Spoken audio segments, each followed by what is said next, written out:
সুপ্রিয় দর্শক, আসসালামু আলাইকুম ওয়া রাহমাতুল্লাহ।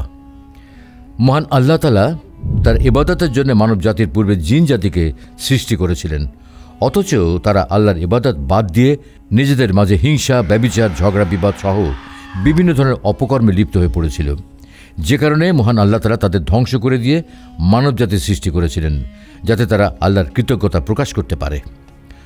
হযরত আদম আলাইহিস সালাম ও হাওয়া আলাইহিস সালাম যখন পৃথিবীতে আসলেন, তারা বংশবিস্তার শুরু করলেন।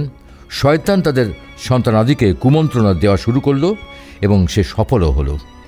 সেই হিংসা জন্মদানের মাধ্যমে এক ভাইয়ের হাতে অপর ভাই নিহত হওয়ার মতো নৃশংস অপরাধ সংঘটিত করালো।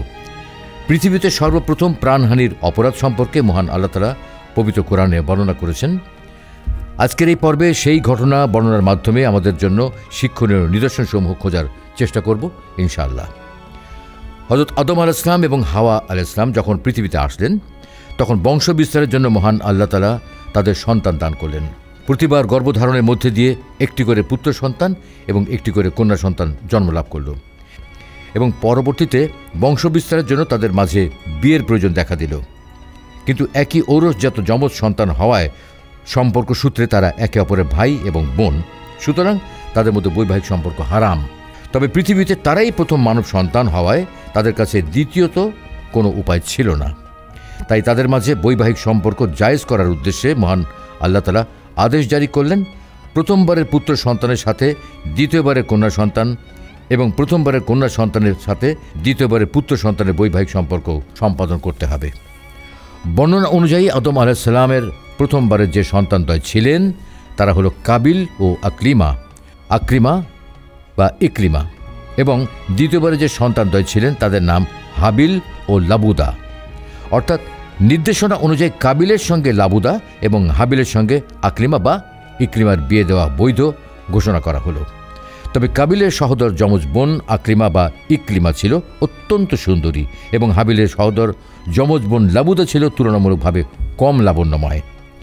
তাই কাবিল চাইল সেই লাবুদার পরিবর্তে আকরিমাকে বা ইকরিমাকে বিয়ে করবে, কিন্তু এ বিষয়ে বিধান না থাকায় এটি নিয়ে সংশয় তৈরি হলো। কেননা আল্লাহর বিধান অনুযায়ী কাবিলের উচিত লাবুদাকে বিয়ে করা। পরিশেষে এই সংশয় দূর করার জন্য আদম আলাইহিস সালাম তাদেরকে কোরবানির বিষয়ে বললেন। উল্লেখ্য যে ইব্রাহিম এবং ইসমাইল আলাইহিস সালামের আলোচনা থেকে আমরা কোরবানির বিষয়ে জানতে পারি। আমরা অনেকে মনে করি ইব্রাহিম এবং ইসমাইল আলাইহিস সালামের মাঝে সংগঠিত কোরবানি পৃথিবীর সর্বপ্রথম কোরবানি। তবে বিষয়টি এমন নয়। ইব্রাহিম আলাইহিস সালামের পূর্বেও কোরবানির বিধান মহান আল্লাহ তাআলা জারি করেছিলেন। পৃথিবীর সর্বপ্রথম কোরবানি অনুষ্ঠিত হয়েছিল আদম আলাইহিস সালামের সময়। সেই কোরবানি আদম আলাইহিস সালামের দুই পুত্র হাবিল এবং কাবিল যথাক্রমে প্রদান করেছিলেন। তবে পৃথিবীর সেই সর্বপ্রথম কোরবানি এবং আমাদের বর্তমান সময়ের কোরবানি সম্পূর্ণ আলাদা। কেননা আদম আলাইহিস সালামের সময় কোনো এক প্রাণী কোরবানি করতে হবে এমনটি বিধান ছিল না, এবং কোরবানি কবুলের পদ্ধতিও ছিল ভিন্ন। যার কোরবানি মহান আল্লাহ তাআলা কবুল করতেন, এক আগুনের ফুলকে এসে সেই কোরবানির বস্তুটিকে জ্বালিয়ে দিত। এতে করে বোঝা যেত যে কার কোরবানি কবুল হয়েছে এবং কার কোরবানি কবুল হয়নি। পরবর্তী সময় এসে কোরবানি কবুলের পদ্ধতির ভিন্নতা দেখা দেয়। কোরবানিকৃত প্রাণীর মাংস খাওয়া আমাদের জন্য হালাল করে দেওয়া হয়, যে কারণে আমাদের কোরবানিকে হযরত ইব্রাহিম আলাইহিস সালামের কোরবানির সাদৃশ্য মনে করা হয়। ইব্রাহিম আলাইহিস সালামের পূর্ববর্তী সময়ে কোরবানি আমাদের উপর ওয়াজিব ছিল না, তবে ইব্রাহিম আলাইহিস সালাম এবং ইসমাইল আলাইহিস সালামের পরবর্তী সময়ে সামর্থ্যবানদের উপরে কোরবানি ওয়াজিব করা হয়, যে কারণে বলা হয়ে থাকে কোরবানির বিধানটি হযরত ইব্রাহিম আলাইহিস সালাম থেকে এসেছে। অতঃপর যখন আদম আলাইহিস সালাম তার পুত্রদ্বয় কাবিল এবং হাবিলকে কোরবানির কথা বললেন, তখন তারা দুজন নিজেদের কোরবানি পেশ করল। তাফসির ইবনে কাসির, তাফসিরে মারিফুল কোরআন ও তাফসির ফি জিলালিল কোরআনের বর্ণনা অনুযায়ী আদম আলাইহিস সালামের বড় পুত্র কাবিল কৃষি ক্ষেতের কাজ করতেন এবং ছোট ছেলে হাবিল ছিল ছাগলের মালিক। তাই কাবিল তার উৎপাদিত শস্য থেকে কিছু গম কোরবানি আকারে পেশ করলেন, এবং তার ছোট ভাই হাবিল তার ছাগলের মধ্যে থেকে ছাগলকে কোরবানি হিসেবে পেশ করলেন। এ বিষয়ে মহান আল্লাহ তাআলা পবিত্র কোরআনুল কারীমের সূরা মায়েদায় বর্ণনা করেন, হে নবী, আপনি তাদের কাছে আদম আলাইহিস সালাম পুত্রদ্বয়ের ঘটনা সঠিকভাবে বর্ণনা করুন। যখন তারা উভয়ই এক একটি কোরবানি পেশ করল, তাদের মধ্যে একজনের কোরবানি কবুল হলো এবং অপরজনের হলো না। অতঃপর একজন বলতে লাগলো, আমি নিশ্চয়ই তোমাকে নিহত করব। অপরজন বলল, আল্লাহ মুত্তাকিদের আমল কবুল করে থাকেন। অর্থাৎ কাবিল ও হাবিল যে কোরবানি সম্পাদন করেছিলেন তার মাঝে একজনের অর্থাৎ হাবিলের কোরবানি কবুল হয়েছিল, আর কাবিলেরটা হয়নি। আকাশ থেকে আগুনের ফুলকে এসে হাবিলের প্রদানকৃত কোরবানির ছাগলকে জ্বালিয়ে দেয়, যার মাধ্যমে বোঝা যায় যে হাবিলের কোরবানি কবুল হয়েছে, আর হাবিলের সাথেই আকলিমা বা ইকলিমার বিবাহ সম্পন্ন করা হবে। হাবিলের কোরবানি কবুল হওয়ার পেছনে বেশ কয়েকটা কারণ উল্লেখ করা যায়। যেমন হাবিল তার পশুসমূহের মধ্যে থেকে সর্বোত্তম একটি পশু আল্লাহর রাস্তায় কোরবানি করার উদ্দেশ্যে বের করেন, এবং সেটি সৎ মনে মহান আল্লাহ তাআলাকে খুশি করার উদ্দেশ্যে কোরবানি করেছিলেন। অপরপক্ষে কাবিল কোরবানির উদ্দেশ্যে যে শস্যসমূহ প্রেরণ করেছিলেন, সেগুলো সে তার চাষকৃত ফসল সময়ের মধ্যে সর্বোত্তম ফসলসমূহ বের করেননি, এবং তার মনে মহান আল্লাহকে খুশি করার উদ্দেশ্য ছিল না, বরং কোরবানিতে জয়লাভ করে তার যমজ বোন আকলিমা বা ইকলিমাকে বিয়ে করার উদ্দেশ্য ছিল। কাবিলের কোরবানি কবুল না হয় কাবিল মনে মনে হাবিলের প্রতি হিংসা করতে শুরু করলেন, এবং সে বলল, আমি তোমার প্রাণনাশ করে দেব। বড় ভাই কাবিলের এমন কথা শুনে হাবিল তাকে কোনো প্রতিহিংসামূলক জবাব প্রদান করেননি। কাবিলের তুলনায় হাবিল বেশি দৈহিক শক্তি সমৃদ্ধ ছিলেন। তারপরেও তার বড় ভাইয়ের কৃত অত্যাচার এবং প্রতিহিংসার জবাব সে প্রদান না করে মহান আল্লাহ তাআলার কৃতজ্ঞতা প্রকাশে কাবিলকে আহ্বান জানিয়েছিলেন, এবং তিনি মহান আল্লাহর ভয়কে তার অন্তরে ধাবিত করেছিলেন, যে কারণে আয়াতের শেষ অংশে বলা হয়েছে, আল্লাহ তাআলা মুত্তাকিদের আমল কবুল করে থাকেন। হাবিল বললেন, তুমি যদি আমার প্রাণনাশ করতে চাও তবে আমি কখনোই তোমার প্রাণনাশের চেষ্টা করব না, কারণ আমি আমার সৃষ্টিকর্তাকে ভয় করি। আমি চাই না আমার দ্বারা কোনো পাপ সংগঠিত হোক। নিশ্চয়ই তোমার পাপের ভাগীদার তুমি হবে এবং জাহান্নামীদের অন্তর্ভুক্ত হবে। মুসলমানদের বীরত্ব এবং ঐতিহ্যের অজানা ইতিহাস জানতে ইসলামের ইতিহাস চ্যানেলটি সাবস্ক্রাইব করে আমাদের অনুপ্রাণিত করবেন। সেই সাথে কমেন্ট বক্সে আপনার মূল্যবান মতামত জানাবেন।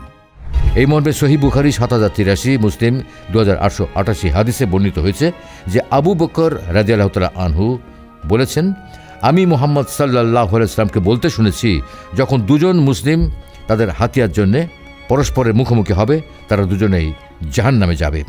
অতঃপর প্রশ্ন করা হলো, হে আল্লাহর রাসূল, এখানে জালিমের বিষয়টি তো বুঝতে পারলাম না, কিন্তু যার প্রতি জুলুম করা হয়েছে তার কি হবে? জবাবে রাসূল সাল্লাল্লাহু আলাইহি ওয়াসাল্লাম বলেন, সেও তো তার সাথীর উপরে জুলুম করতে চেয়েছিল। অপর একটি হাদিসে এসেছে, সাদ ইবনে আবি ওয়াক্কাস রাদিয়াল্লাহু তাআলা আনহু বর্ণিত, হে রাসূল, সে যদি আমার ঘরে প্রবেশ করে আমার প্রাণনাশের চেষ্টা করে তখন কি করব?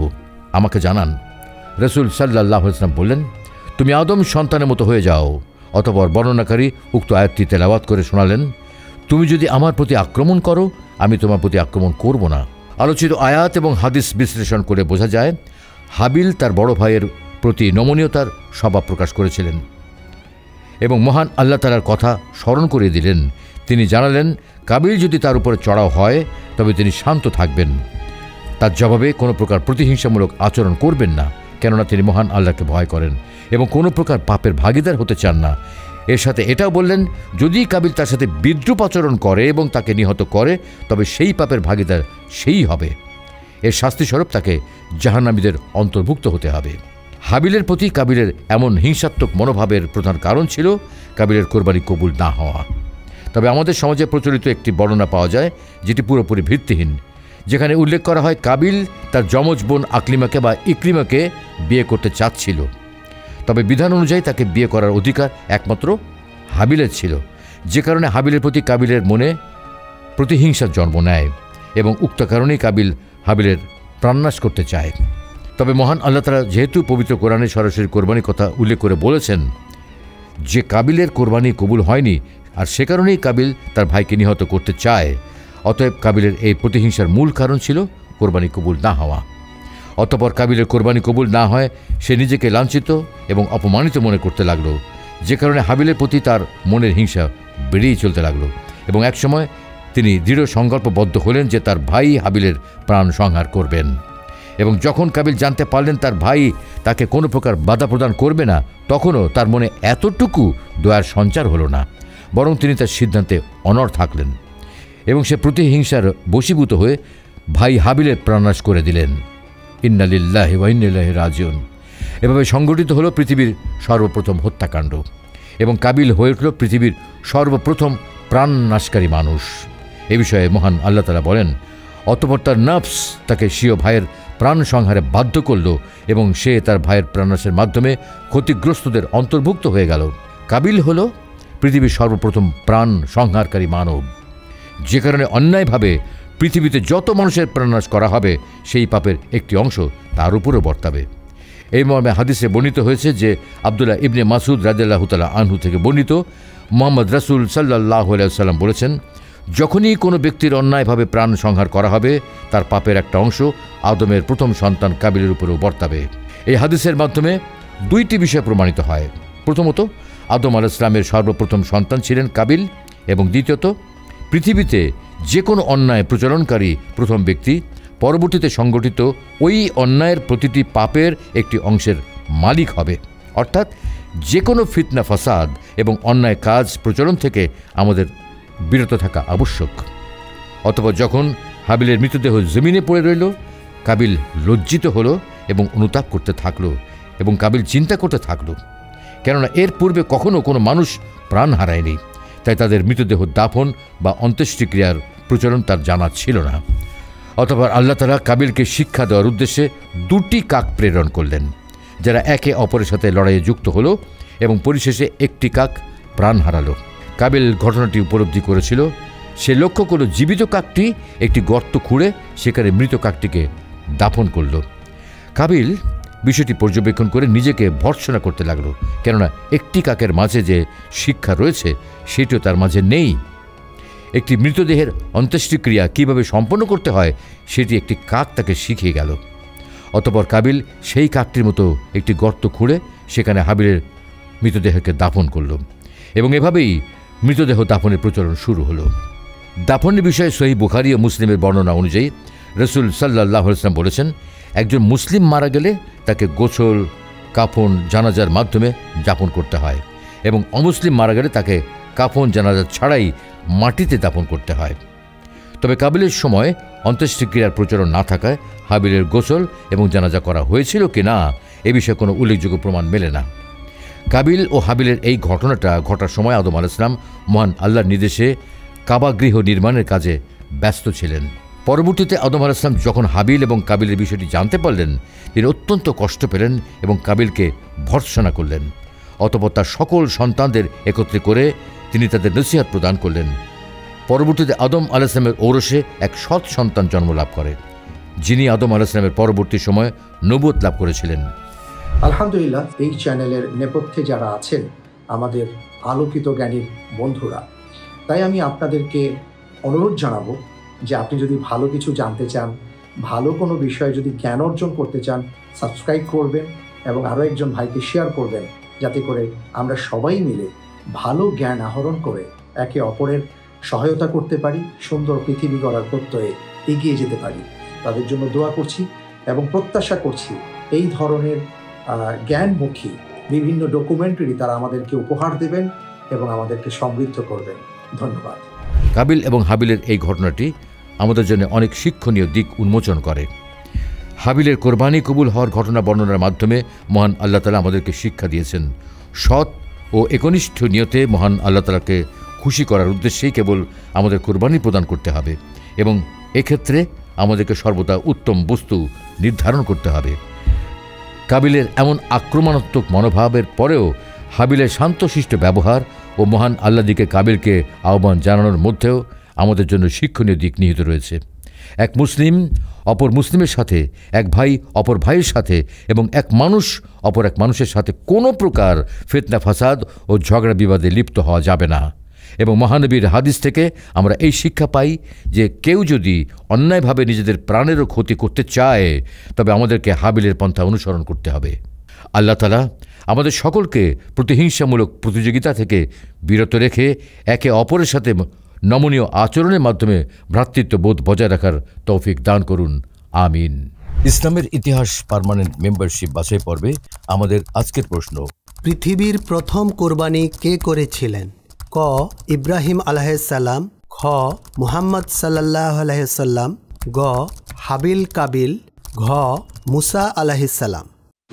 সঠিক উত্তরের পাশাপাশি যাদের মন্তব্য ভিডিওর সাথে সম্পর্কযুক্ত হবে এবং অত্যন্ত সুন্দর হবে, তাদের মধ্যে থেকে 20 জনকে ইসলামের ইতিহাস পার্মানেন্ট মেম্বারশিপে বাছাই করব এবং আমাদের ফেসবুক পেজে তাদের নাম লাইভে ঘোষণা করা হবে।